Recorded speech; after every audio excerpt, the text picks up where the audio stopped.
Our next guest is Jarett Bellucci, and since he's a friend of mine, no notes, Oh, yay! Okay, no, just joking. Actually, he's a friend of mine. We're having such a good time, but this is the very first time that Jarett's actually been in front of the camera. Ladies and gentlemen, Yes. it is Jarett Bellucci, filmmaker and content maker. Hello! This thing on, this thing Ding, on? ding. Go I ahead. think it is. Yeah, no. How are you? I'm good, Donna. Happy to be here. Excellent. You are one of the most creative people I know in the whole universe. Okay. You and my mom are in the fan club. We are. There We you are. go. She called me today. She said, "Is Jarett?" Oh, yeah. And I, how did your career start? How did you get involved in this nutty business? This nutty business is the correct term. Yeah. I feel like I never got started in this career, like it was just by accident. I feel like as a kid, I would play with my action figures and my toys, and then I just graduated to my actors becoming my toys, and the sets becoming the sets in my mind. Okay. So I feel like I never knew, I didn't think I'd ever have a normal job. I always knew that I'd be telling stories. And then obviously it takes time and a career to figure out what those stories would be. And then here I am on the show with you, Donna. So excited. I was excited to have you here too.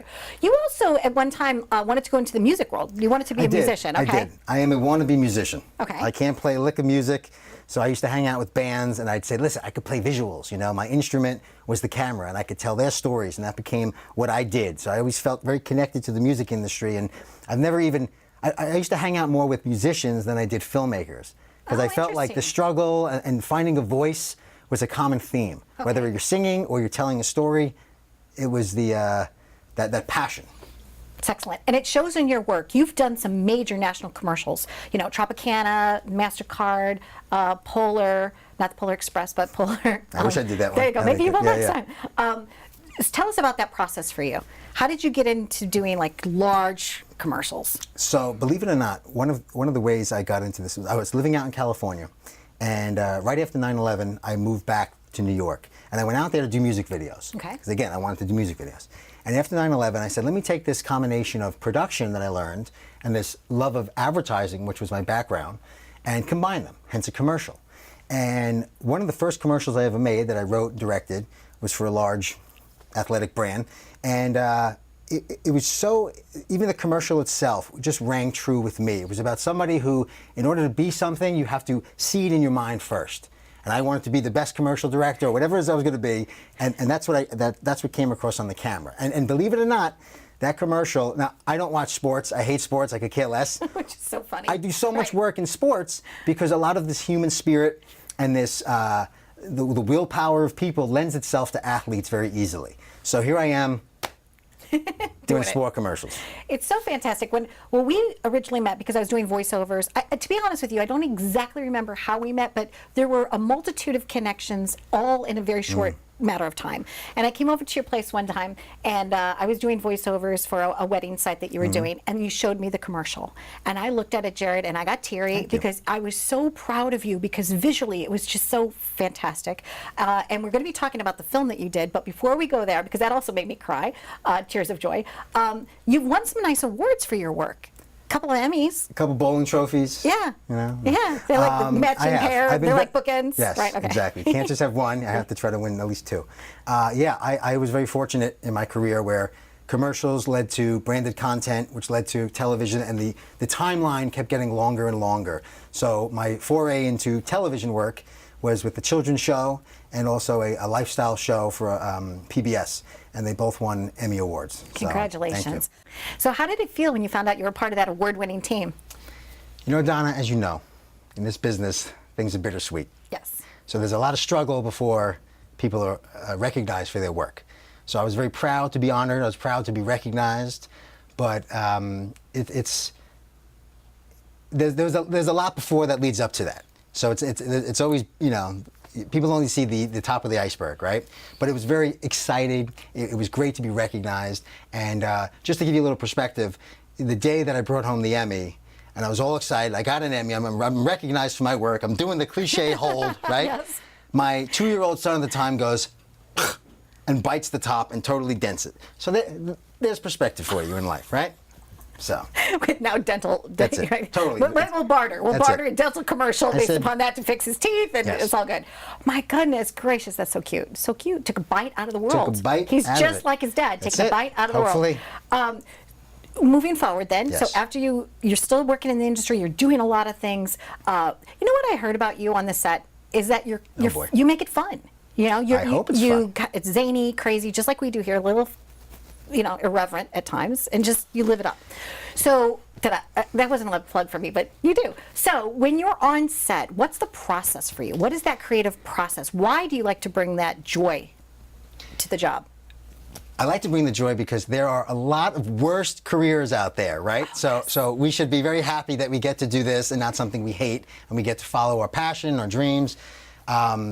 I like to have a fun set because when I'm in a good mood, everyone's in a good mood, you get a good product, clients like you. And like I said, there's so many worse things to be doing in this life. It's a blessing. It's a blessing to be able to do this. And we feed people well, you know, good craft services, that all matters. Exactly. You did a film. I So did. you came over to my my other studio the other day, and we were sitting in my office with the lights out. We had like graham crackers. We had our own snacks. I was riveted. I was riveted by the story Thank you. and by the imagery. So can you tell us the inspiration for that, because it's a true story? It is a true story. It's a crazy story. Okay. So one of my sisters, based on a true story, Yes. one of the things in my career that led me down to this was a lot of my work, commercial work, is always real stories, real people. So I said if I ever made a feature film, which I never really set out to do, it was going to be about something real and compelling. And my sister, unfortunately, had hired someone to build a deck on her house, and the man told her that this was his last job, and he was coming into millions of dollars. And when my sister found out what it was, he was being scammed by a Nigerian internet scam. She told him, and of course, I mean, what do you do when your whole life has been a lie for a decade? The guy has a mental breakdown while he's at her house. And because he's been there for over a month, by law, he has squatter's rights. So she can't get him out. So she's telling me this story, and I'm going, I must have hit my knee 1,000 times going, what? What? This has happened? I said, if I ever make a movie, this is the story I'm going to tell. And I made it. And it's amazing. Thank you. So it's coming out to theaters soon. Hopefully. Can I just also say, because the what you backstory, in our business, sometimes you have a plan A, plan B, a plan C. You need all the way to the plan G. Mm-hmm. So the week that you were supposed to film this, what happened to the two lead actors? Who told you that story? You told me that story. I told you that story? Yeah. Talk about, bittersweet. Sure. Here I am making a film. I'm very excited. I put a year of pre-production into this.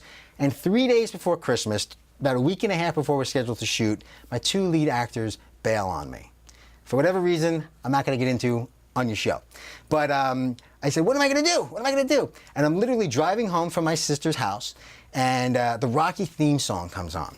Exactly. As cliche and dumb as it was, I was like, you know what? Rocky Balboa nothing came easy for him. He had to chase chickens. He had to fight. Even in the first Rocky, he lost, right? So nothing is going to stop me from making this movie. Because if it doesn't happen on this date, it's never happening. And I found two replacements who I think it was a blessing in disguise, and they were amazing and very happy, and looking forward to sharing it. I'm so happy you're a fan of it. Thank you. Absolutely, I am. And let's take a look at a clip. Oh boy, roll it.